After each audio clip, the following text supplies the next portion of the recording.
Welcome to Wisdom Journey. I'm your host, Wisdom Okonkwo.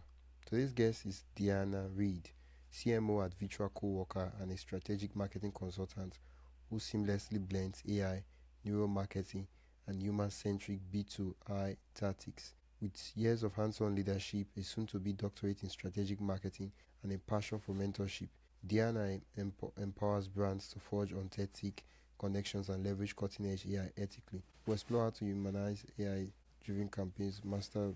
Can you walk me through how you moved from being, in your own words, a LinkedIn wallflower to a recognized thought leader? Sure. So I do battle with stage fright and public speaking, and so I would be on LinkedIn and just kind of I wouldn't publish anything. I wouldn't do very much. I was on LinkedIn simply because I felt like I had to be on LinkedIn. And when I went to school, one of the things that the university um, required students to do was to post and to really start engaging on LinkedIn.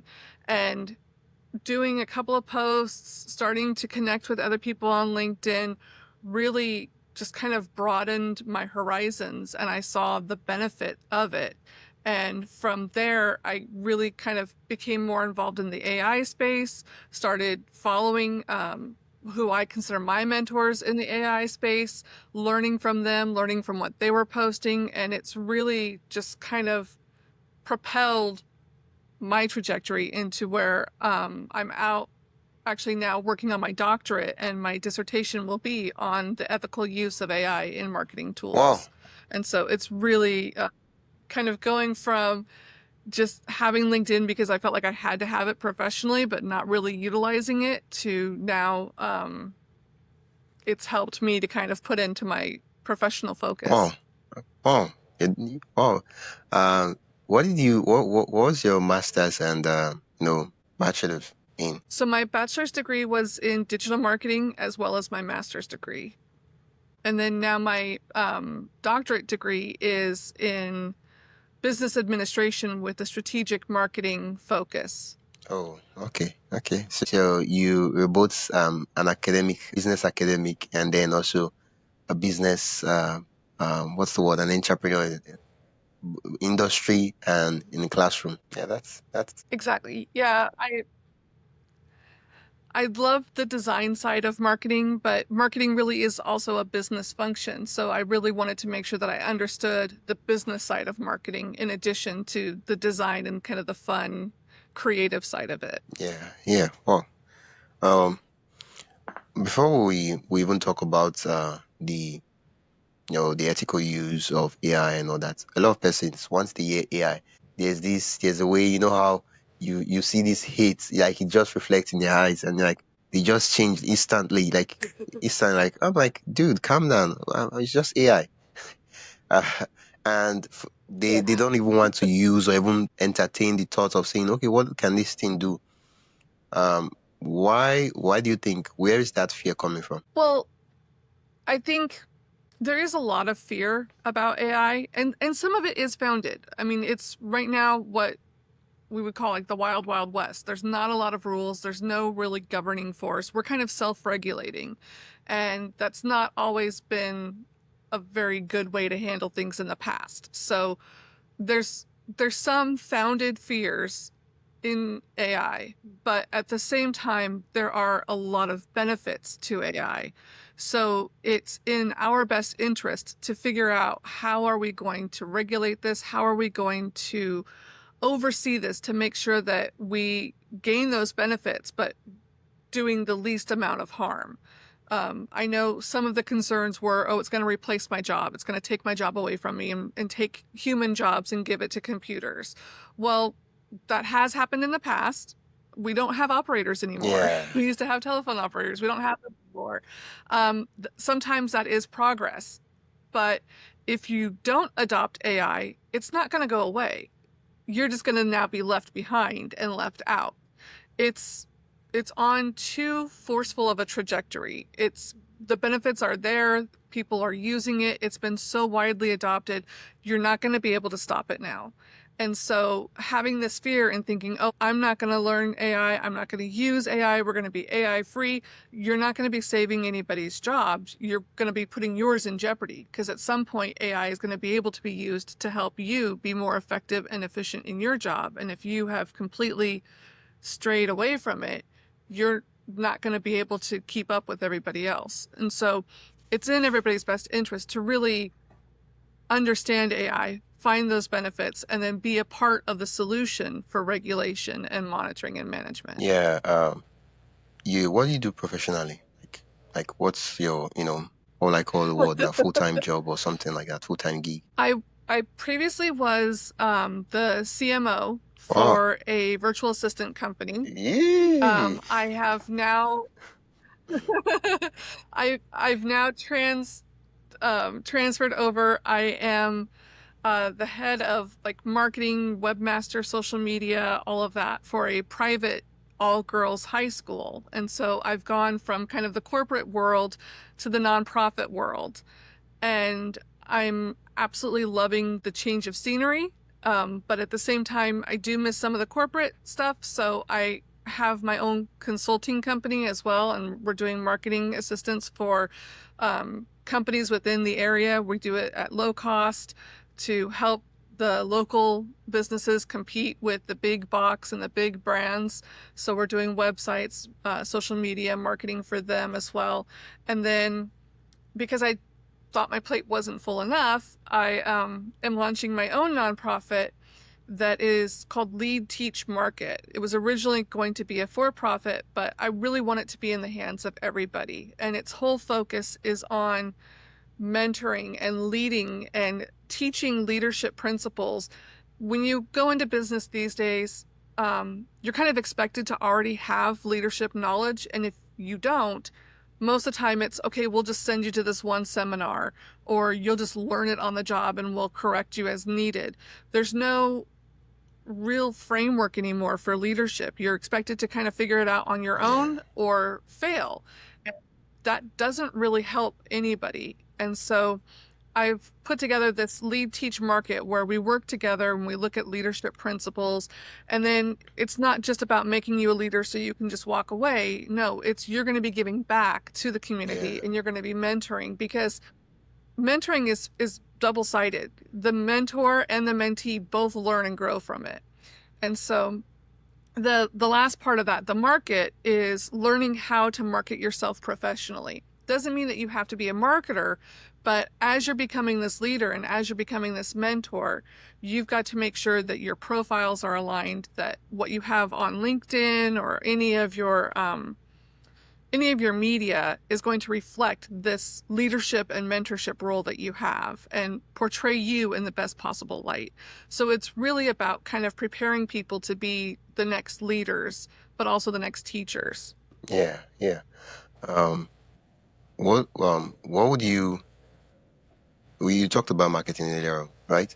And you mentioned that you help small businesses. What would you say for someone who wants to market, right? I know that you use AI.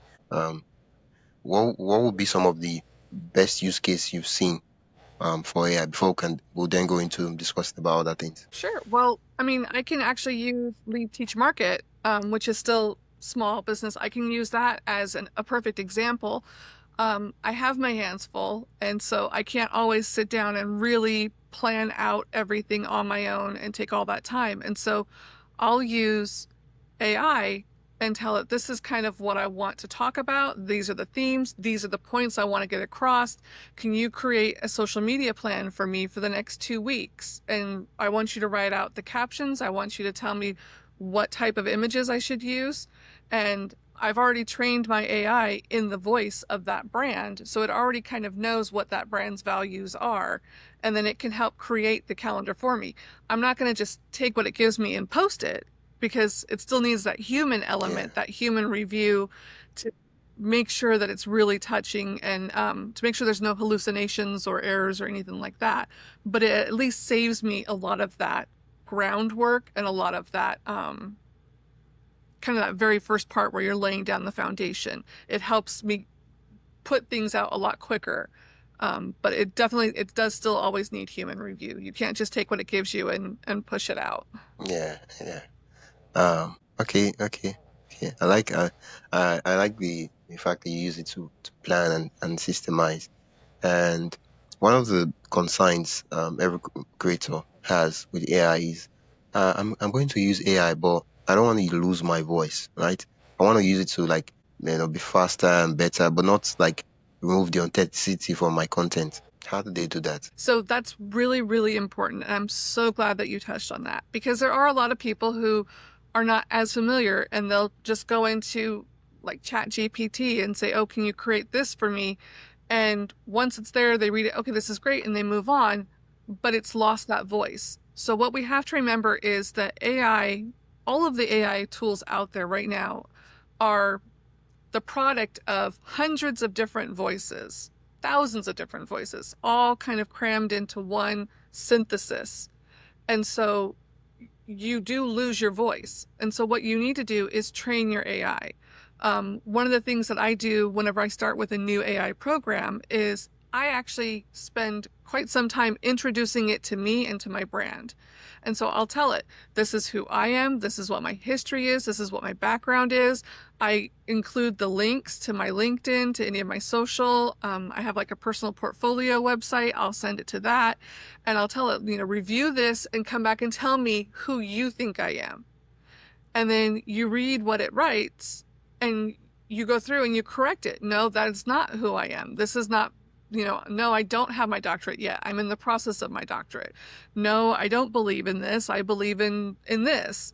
And then you do the same thing with your business. These are the values that the business holds. This is what the business's mission is. This is how we like to address our customers. This is how we like to address our prospects. These are the things that we hold important. And then this is the basis of what we want our communication to be.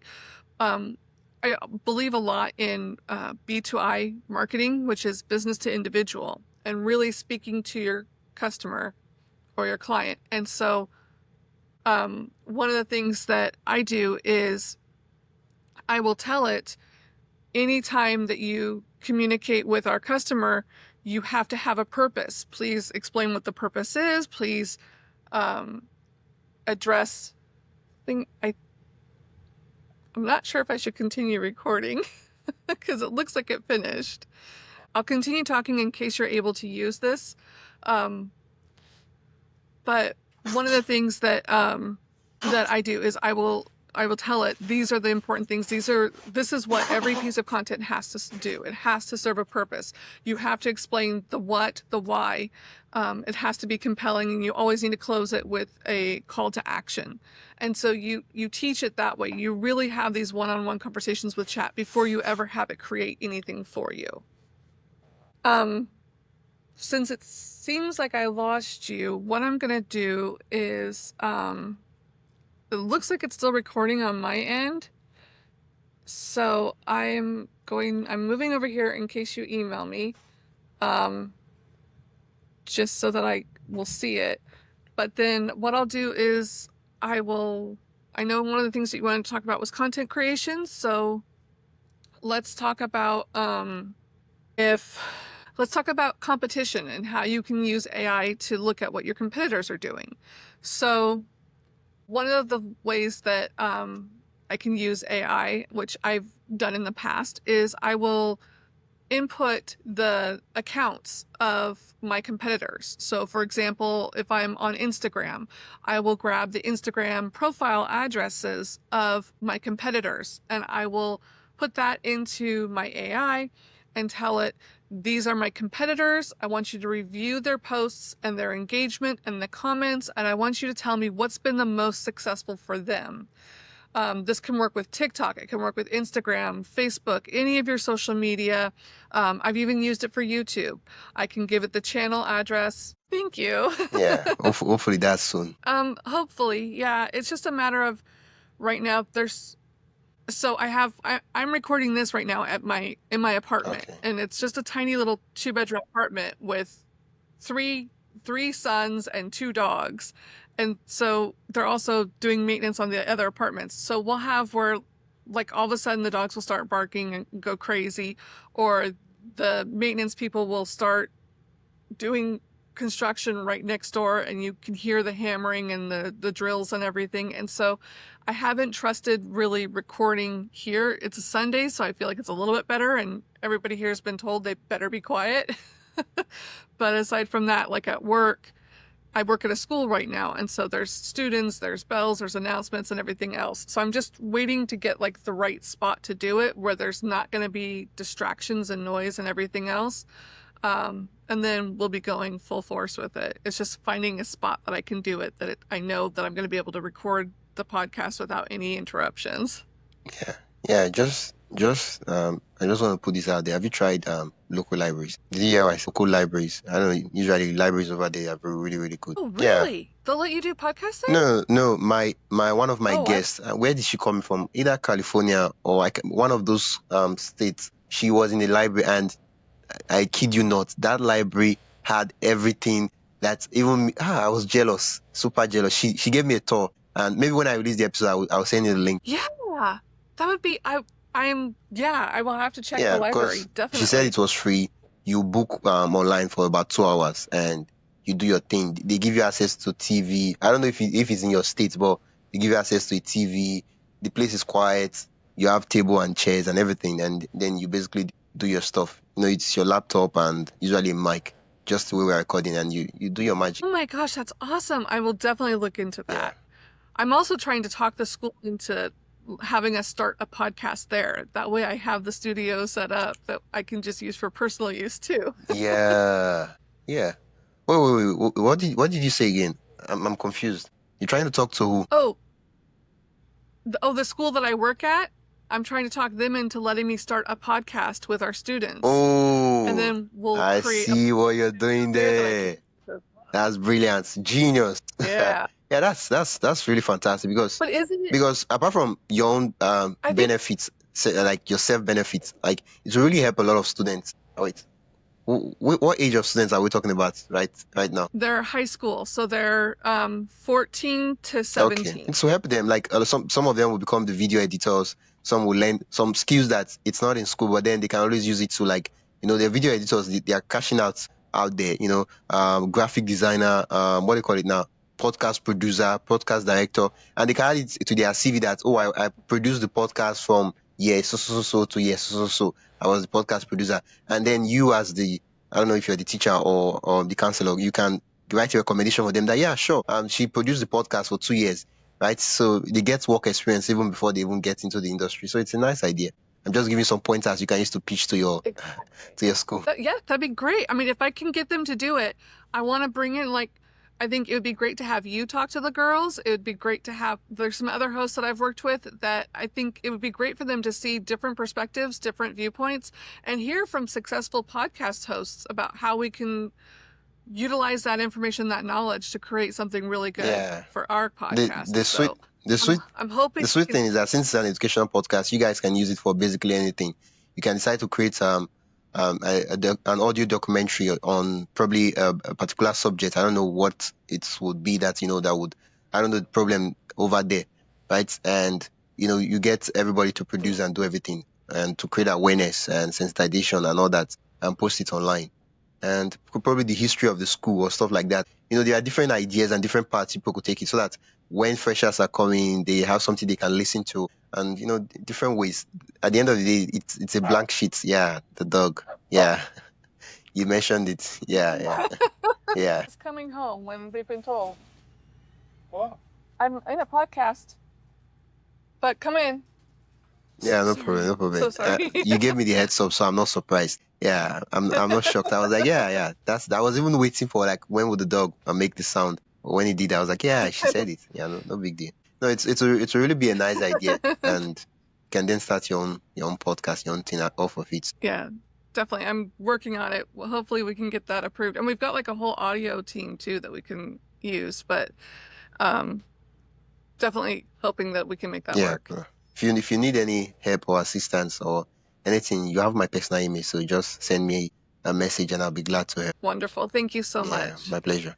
Back to the episode. I noticed that in your profile you said B2I instead of B2C or B2B. What's so special about that? I am so glad you asked. So B2I is basically business to individual. I think we get too caught up in, business to business or business to consumer. And we forget that at the end of the day, it's one person transacting with another person. And so we all have our own motivators. We all have our own fears when it comes to purchasing services or products. And using a B2I focus, you're really speaking individually to that person. So it really increases your personalization and it creates this bond between you and your consumer or your prospect, whatever. So you'll see that there's a lot of companies that are starting to really integrate it. You'll get the personalized email messages, but it's different than just an email message that has, "Hi, Deanna," and then the same bit of static text that they would be sending to anybody. It becomes more personalized. It could talk about what I've recently purchased and offer me tips on what I've purchased and how to use it. It's that extra little step of getting to know me, getting to know what I need from the company, and then providing it. But it's also about respecting me as a consumer, understanding that I have time and I don't want to be sent just junk emails, unless I ask for junk emails. But who wants junk emails? Nobody wants junk emails. But it's making sure that there's always a point and a purpose to whatever you put in front of me. And it's always going to be to my benefit. So that doesn't necessarily mean it's always coupons or special deals or anything like that, but it means that you're putting information out there that is of value to me, that is worth my time and my attention. And it's taking that focus instead of just, okay, well, we're going to look at tile companies and we're just going to send mass emails to tile companies. Yeah, Hi. sorry. Yeah. No, it's okay. Um, This is how it goes sometimes. It's okay. I answered it, so hopefully you have like the whole thing yeah, on the I do. I have recording. everything recorded. Yeah, it's just that I really wanted to like engage in a conversation with you, but with the way things are going, it's kind of really hard. Well, let's do this. Do you want to reschedule for a different time when it might be better? You said? I said, do you want to reschedule for a different time where it might be better? It's up to you. I feel like I'm giving you a terrible experience right now as the podcast host, and that's what's just It's breaking my heart. not at all. No, not at all. Not at all. Don't even feel that way.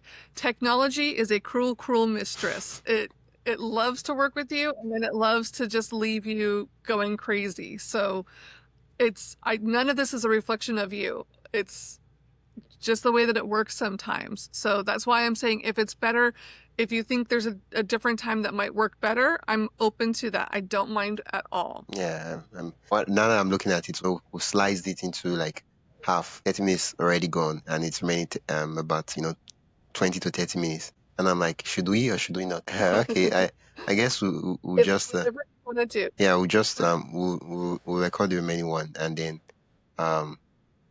yeah. So what are some of the frequent misconceptions you see people have about AI? Well, I had kind of touched on one that they think it's going to replace them, and you're not going to be able to replace a human touch. It's just not going to happen. As much as I communicate with my chat GPT like it's a human, I know it's not. Yeah. Its whole purpose is to make me happy and to serve me, and that's not human. And so you're still going to need to put that human element to it. You're going to need to put that feeling into whatever you pull out of it. So it's not out there to replace everything. Now, it might make some things so efficient that it eliminates certain roles, but it also frees those people up to do something more efficient, more effective. So I think it's more of a reshuffling of roles and responsibilities more than it is a replacement.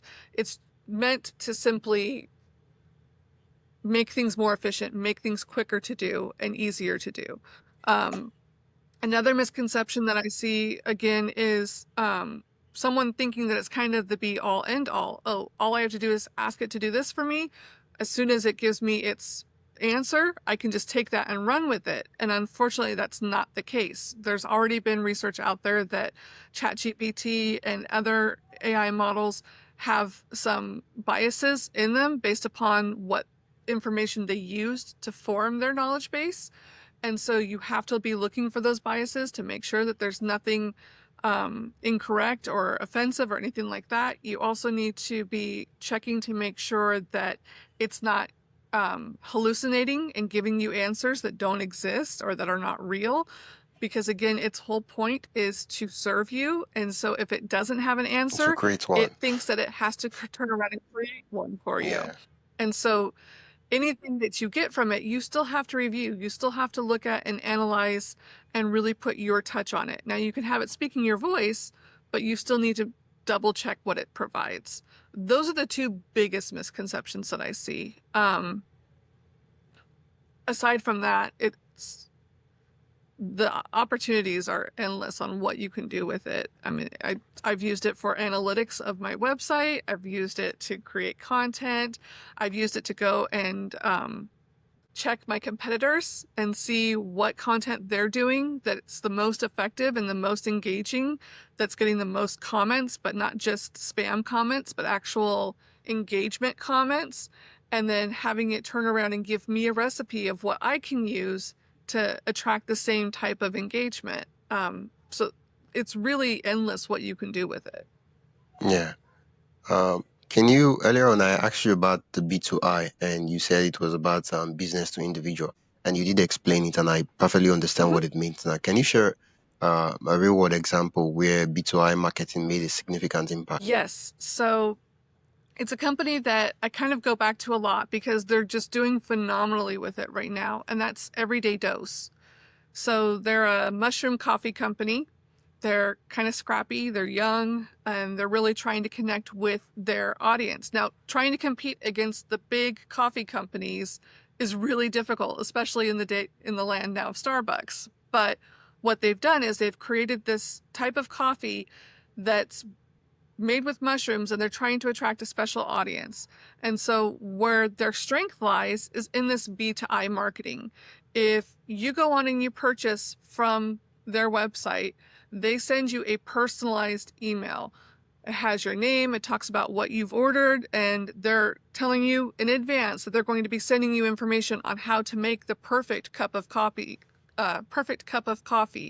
how they're going to sign you up for the recipes, and they have a special Facebook group for anybody that purchases from them. And in that Facebook group, they have moderators that look at what people are saying and they respond to them and they answer them. And so you feel seen and you feel heard. And when you're interacting with the company, they know who you are, they know what you've purchased. And so they're working with you. I've reached out to their customer service, and you get a customer service writing back, and it's a personalized email to you based upon what you've asked. It's not a form email. And so you really feel like, wow, they really do care. Like they're really talking to me. It's not just forms. It's not automation. It's, you know that there's somebody on the other end of that computer that is actually communicating with you in a genuine way. And it makes the experience so much more powerful. You really feel connected to that business. Yeah, yeah. It's a good thing that I have you on the podcast, because you're doing a doctorate in the ethical aspects of AI in business, and so in this era now where you can basically automate so many things and all that, how do we make sure that we are always using AI ethically? That is a fantastic question. You really need to think about the information that you're pulling. So kind of going back to me pulling information from my competitors from their social media. That's all public information that anybody can go through and look at. But if I turn around and say, you know, here's my list of customers, I don't have authorization. They've not said that it's okay to use their information, but I'm still going to use it to populate and to send them emails. That's unethical. Yeah. Using, or even like, I don't know if you've ever received them. I've had LinkedIn messages that are really, really creepy. And basically it's somebody has gone into, I'm assuming their AI, and said, like, here's a list of people I want to reach out to. Scan their LinkedIn and write a message to them for me. And so I'll get these messages where it's basically they've just gone down like my LinkedIn page and said, oh, I see that you do this and you do this and you do this. I think you could do business with me because of this, this, and this. It's there's no real connection there. There's no it's you can tell that it's just been kind of generated, but you don't know the intent. And so you want to avoid anything that comes across very creepy. I also had somebody has sent me an email, and it was a form email with my name, but like you could tell it would send it, and then it would, like, the next one would be like, well, you didn't respond. And so it like ramps it up, and it comes across so wrong. Like, you want to be making sure the best way to do it is think about the information that you're providing and think about the results that you're creating. If you were to receive that email, how would it make you feel? How would you feel about the information that's in it, that's been provided, and how do you feel about the way it's being presented to you? That's the best gauge. And if any part of it comes across disingenuine or a little off, then it still needs tweaking. It still needs to be perfected before you send it out. But definitely with AI, you want to be careful. The other thing too that you need to consider on the ethical side is the information that you're putting in.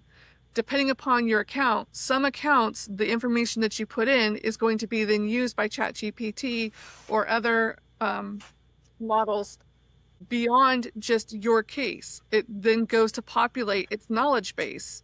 And so if you're putting information in there that maybe your business and the higher ups at your business are not okay with you providing on a global scale, then you can get into trouble for that. So you need to think about the information that you're providing to it, and then what you're doing it with the information that you're giving it and what you're getting back from it. Yeah. Thank you so much for that. Now that you've told us, give us kind of like a small yardstick to kind of know and measure if we're using AI ethically or not.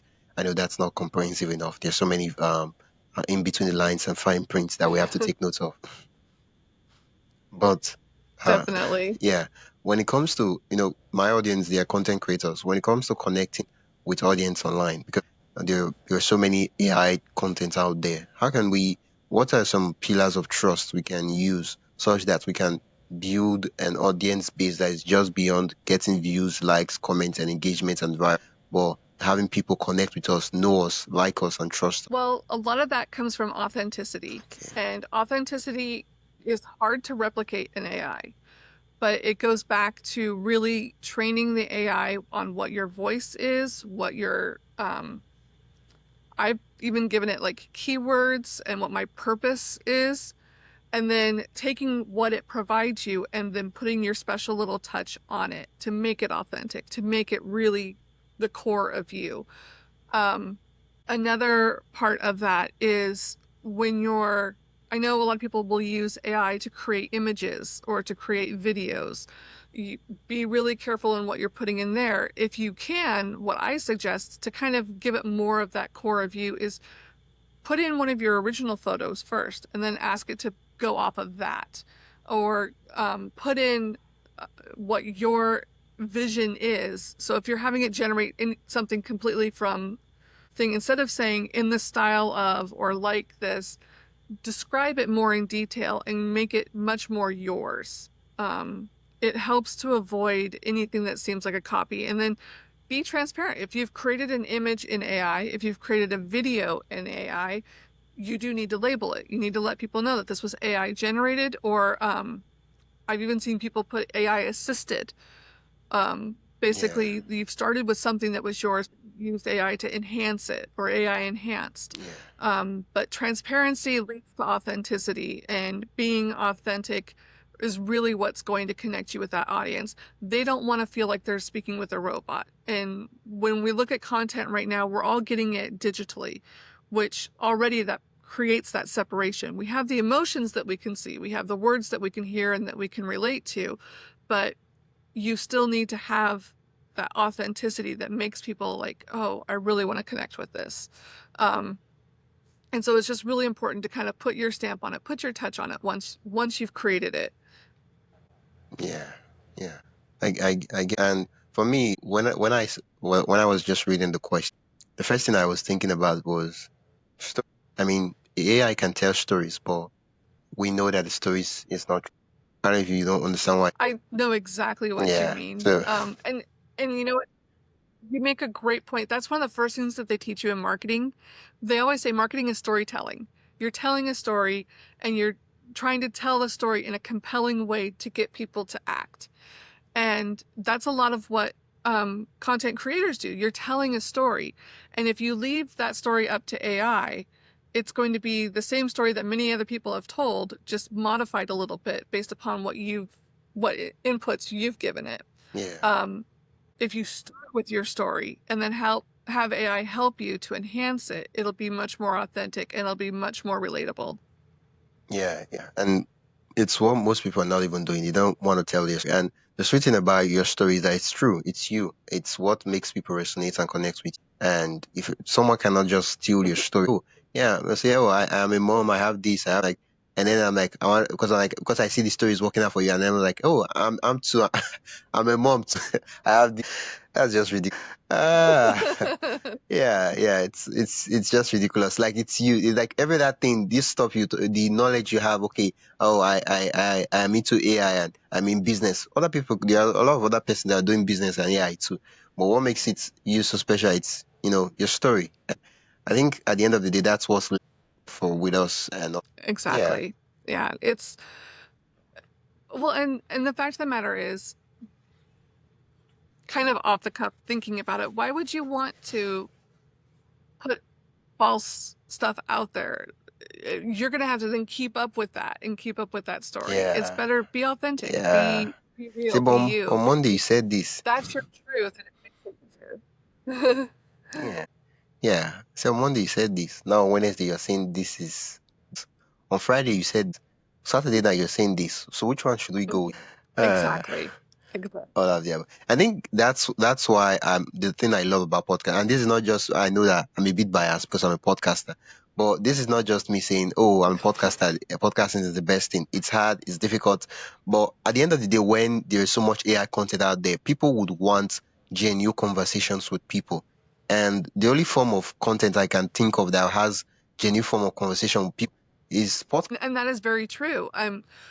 You know, podcast has really kind of taken the best of like TV talk shows and radio talk, and it's kind of blended everything. You're able to see them, you're able to make that connection, um, and you're able to have these conversations that you probably wouldn't have elsewhere. And I've absolutely enjoyed every podcast that I've been on or that I've listened to because you learn so much and you have that interaction and that communication, that there's something about podcasting that just it nurtures these really interesting conversations. Yeah, yeah. That's thanks for noticing that. Apart from the one-to-one, benefits, right? You meet interesting people from different parts of the world, and you also build, online friendships and all that. And that's on the sides of the individuals, the listeners, they get to like hear ideas. Oh, yeah, yeah. She. They listen to the stories of the guest, of the host, and they just inspire. And of course, having 10 tips on AI, use ChatGPT can generate that. It's just different when someone tells their story of how they used it and all. Exactly. It's learning in a much better, in my opinion, way, because like you said, ChatGPT can create this content. It can say, oh, here's 10 tips, here's 10 things you should know. But it's so one of the things in marketing that you learn about is social proof. And that's why we have testimonials on every website, why people talk about, customer stories, customer case studies, and stuff like that. It's because we trust a stranger more than we'll trust just text on a screen. And Uh, that's one of podcasts is you have that social. proof. It's me sitting here saying, I have done this. This is what I've experienced. This is what I've learned. And it's going to be much more believable. Sounds like so crazy, but like it's much more believable. You're going to receive that knowledge and that information better than if you had just read it, if ChatGPT had just printed I it out mean, for yeah, you. I think Because you the have word that you social. want to use is relate. Yes, that works. Yeah, yeah. Yes. Wow. Oh, Because you can thank see you. yourself in my shoes and I can see myself in your shoes.